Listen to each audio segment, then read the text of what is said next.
Estou muito feliz de poder partilhar com você hoje sobre uma pessoa emblemática da Bíblia, que retrata para nós o que nós chamamos de paciência triunfadora. Vamos basear esta mensagem na carta de Tiago, capítulo 5, versículo 11. Vamos ouvir a leitura deste texto. E eis que temos por felizes os que perseveravam firmes.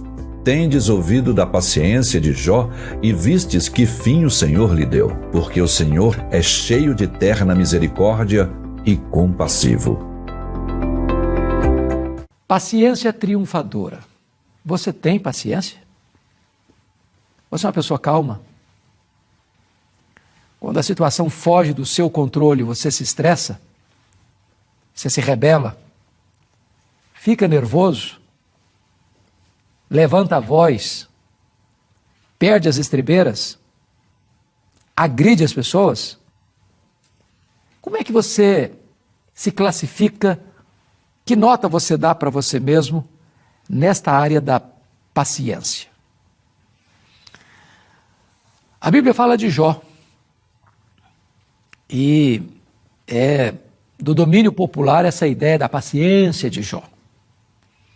Quando a Bíblia fala que Jó foi paciente, não fala que Jó foi um paciente, ou era paciente do ponto de vista estoico, que ele se sentou num canto da sala e ficou mordendo os lábios, trincando os dentes, aguentando calado os problemas da vida. Não, Jó não foi esse tipo de homem paciente, não.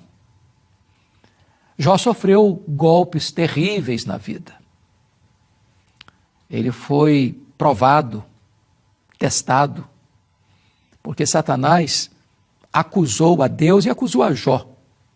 Acusou a Deus de subornar Jó com bênçãos para receber dele adoração e acusou veladamente Jó de servir a Deus por interesse. E então Deus permite que Jó seja provado nas 5 áreas mais importantes da vida: a vida financeira, os filhos, a saúde, o casamento e as amizades. Jó, sendo o homem mais rico do Oriente, foi à falência. Jó, sendo um pai exemplar e tendo 10 filhos, a quem ele ainda, depois de adultos, orientava e intercedia por eles, precisa sepultar todos os filhos no mesmo dia. Sendo um homem saudável, foi acometido por uma doença maligna que abriu feridas em todo o seu corpo, da cabeça aos pés.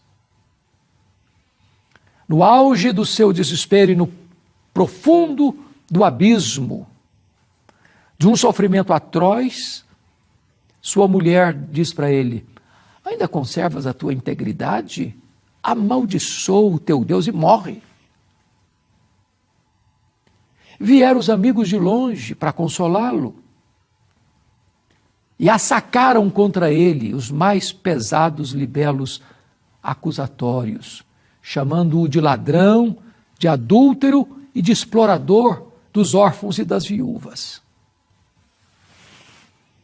Jó estava golpeado nas áreas mais importantes da vida. O que ele fez? Ele fez o que você e eu faríamos. Jó levantou aos céus nada menos do que 16 perguntas. Por que eu estou sofrendo?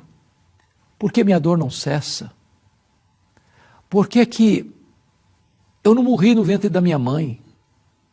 Por que eu não morri ao nascer? Por que o Senhor não me mata de uma vez? Por que eu enterrei meus filhos? A única resposta que ele encontrou de Deus foi o silêncio. Silêncio gelado, perturbador. Jó levantou aos céus 34 queixas contra Deus. A única resposta que ele encontrou foi o silêncio de Deus. nenhuma palavra, nenhuma resposta, nenhum sinal do favor de Deus, nenhuma luz no fim do túnel. Esse homem foi reduzido a uma situação de vergonha, de opróbrio, de tristeza, de dor. Ele ficou magro, magérrimo, macérrimo, de couro furado pelas costelas em ponta, chagado, uma ferida aberta, uma carcaça humana, um aborto vivo. Ele estava de fato no fundo do poço. Porém, apesar de perder tudo, ele não perdeu a sua fé em Deus. Ele arranca do peito um brado de esperança e diz: mas uma coisa eu sei, é que o meu Redentor vive. E eu verei o meu Redentor. Satanás pensou que se Deus tirasse de Jó o que Deus havia dado para Jó, Jó blasfemaria contra Deus. Satanás pensou que ninguém, inclusive Jó, poderia amar mais a Deus do que o dinheiro, a família e a si mesmo. Jó põe por terra e derrota todas essas teses do diabo e deixa claro que ele adora a Deus não por aquilo que Deus dá, mas por quem Deus é. E nessa conjuntura de tantas tempestades desabando sobre a sua cabeça, Jó revela uma paciência triunfadora. Deus então se revelou para ele.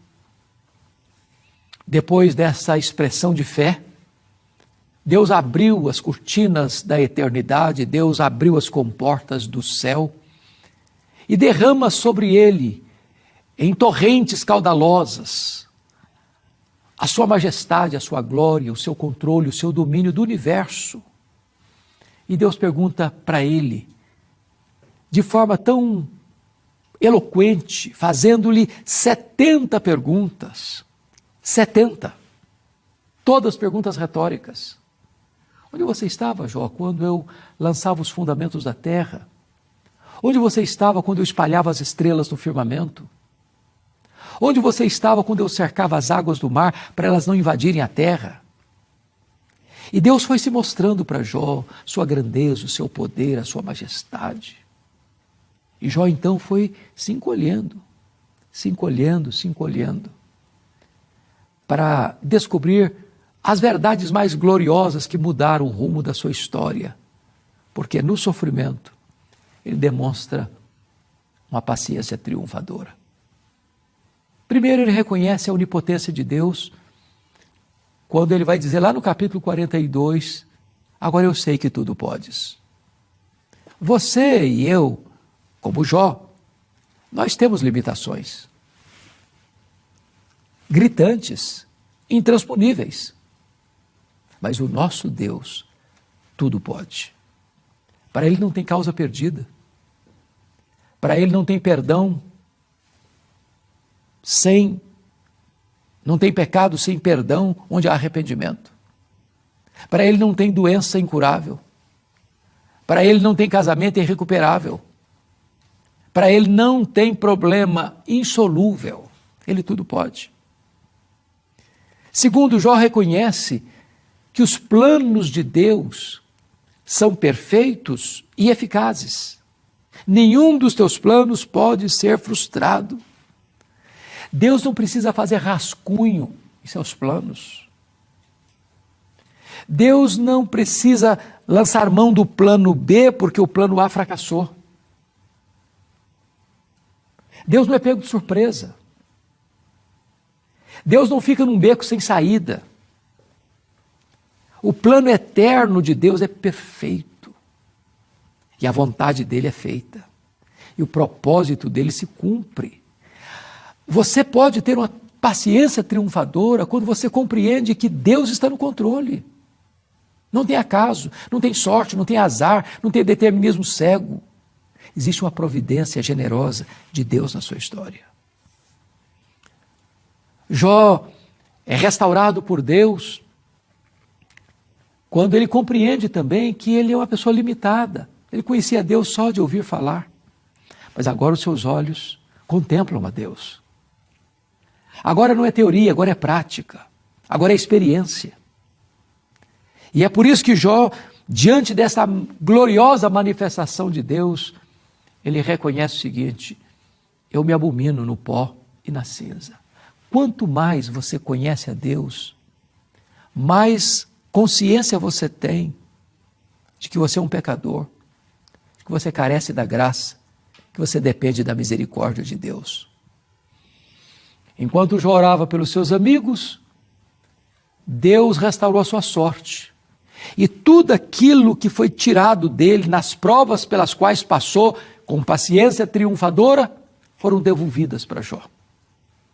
Diz a Bíblia que Deus o dá saúde outra vez. Ele vive mais 140 anos. Diz a Bíblia que, sendo ele já outrora o homem mais rico, agora é duplamente o mais rico, porque Deus devolve e restitui em dobro o que ele possuía. Diz a Bíblia que agora os seus amigos que o acusaram têm que vir a ele para Jó interceder por eles, para Deus ouvir a oração de Jó e restaurar os amigos. Você não precisa se defender. Você precisa andar com Deus, porque quando você anda com Deus, Deus defende você. Quando você anda com Deus, as pessoas que criticaram você vão ter que voltar a você e mudar de opinião a seu respeito. Deus restaurou o casamento de Jó. Ele pega os cacos e faz um vaso novo. As mágoas, as decepções foram superadas. E aquele casal voltou a se amar, a sonhar, a projetar o futuro. E Deus restaurou a família de Jó, porque ele teve mais 10 filhos, como outrora tivera 10. Agora Jó tem 10 filhos no céu, agora Jó tem 10 filhos na terra. Agora Deus restaura de forma plena a vida de Jó, porque este homem foi provado e aprovado. Esse homem demonstrou uma paciência triunfadora. Eu quero orar com você. Talvez você, diante das lutas da vida, ou até dos reveses da vida, você tem cerrado os punhos contra Deus. Você tem murmurado contra Deus. Ou você tem demonstrado ingratidão, não reconhecendo o bem que já recebeu. Hoje você pode olhar para a vida de Jó e aprender com ele a esperar em Deus, a ter uma paciência triunfadora. Eu quero orar com você. Ó Deus, eu coloco a vida daqueles que estão nos acompanhando, nos assistindo em tuas mãos. Tu sabes as lutas que estão passando, as dores que estão sofrendo. E eu te peço que tu apliques esta palavra ao coração de todos eles. Em nome de Jesus. Amém.